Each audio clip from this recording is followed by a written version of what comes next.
ಬಳ್ಳಾರಿಯಲ್ಲಿ ಮಾಜಿ ಸಚಿವ ನಾಗೇಂದ್ರ ಫುಲ್ ಆಕ್ಟಿವ್ ಆಗಿದ್ದಾರೆ. ವಾಲ್ಮೀಕಿ ಹಗರಣದಿಂದ ರಿಲೀಫ್ ಸಿಕ್ಕ ಬಳಿಕ ಇದೀಗ ಫುಲ್ ಜೋಶ್ ಬಂದಂತೆ ಕಾಣಿಸ್ತಾ ಇದೆ.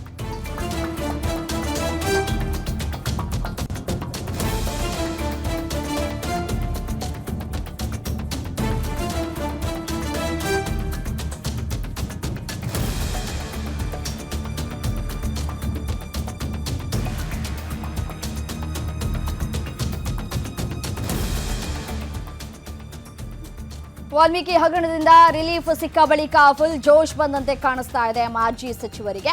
ನಾಸಿರ್ ಹುಸೇನ್ ಕಾರ್ಯಕ್ರಮದಲ್ಲಿ ನಾಗೇಂದ್ರ ಫುಲ್ ಡ್ಯಾನ್ಸ್ ಮಾಡಿದ್ದಾರೆ. ಈ ಸಂದರ್ಭದಲ್ಲಿ ಹಣ ಸುರಿದು ದೃಷ್ಟಿಯನ್ನ ತೆಗೆದಿದ್ದಾರೆ ಕಾರ್ಯಕರ್ತರು.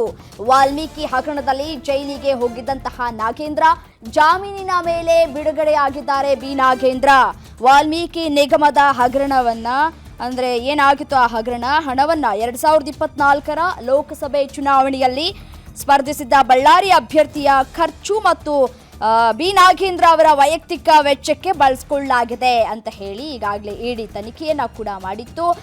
ಈ ಹಿನ್ನೆಲೆಯಲ್ಲಿ ಒಂದ್ ಕಡೆ ಅವರು ತಮ್ಮ ಸ್ಥಾನದಿಂದ ಕೆಳಗಿಳಿಯುವಂತಹ ಪರಿಸ್ಥಿತಿ ಕೂಡ ನಿರ್ಮಾಣ ಆಯಿತು. ಅದಾದ ನಂತರ ಇದೀಗ ಬೇಲ್ ಮೇಲೆ ಹೊರಬಂದಿದ್ದಾರೆ. ಬೇಲ್ ಮೇಲೆ ಹೊರಬಂದ ನಂತರ ಇದೀಗ ಮಾಜಿ ಸಚಿವರು ಫುಲ್ ಆಕ್ಟಿವ್ ಆದಂತೆ ಕಾಣಿಸ್ತಾ ಇದೆ. ದೃಶ್ಯಾವಳಿಗಳಲ್ಲೂ ಕೂಡ ಗಮನಿಸ್ತಾ ಇದ್ದೀರಿ.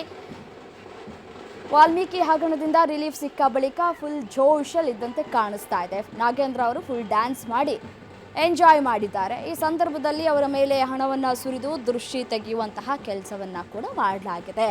ವಾಲ್ಮೀಕಿ ಹಗರಣದಲ್ಲಿ ಜೈಲಿಗೆ ಹೋಗಿದ್ದಂತಹ ನಾಗೇಂದ್ರ ಅವರು ಮತ್ತೆ ಸಂಪುಟ ಪುನರ್ರಚನೆ ಆಗತ್ತೆ ಅನ್ನುವಂತಹ ವಿಶ್ವಾಸದಲ್ಲಿ ಕೂಡ ಇದ್ರು. ಆ ಸಂದರ್ಭದಲ್ಲಿ ಮತ್ತೆ ನಾನು ಬ್ಯಾಕ್ ಟು ಪ್ರೆವಿಲಿಯನ್ ಆಗಬಹುದು ಅನ್ನುವಂತಹ ನಿಟ್ಟಿನಲ್ಲೂ ಕೂಡ ಒಂದಷ್ಟು ತಯಾರಿಗಳು ಕೂಡ ಆಗಿತ್ತು. CM ರವರು ಕೂಡ ಒಂದು ಕಡೆ ಒಲವನ್ನು ತೋರಿಸಿದ್ರು. Let's see what will happen ಅಂತ ಹೇಳಿ.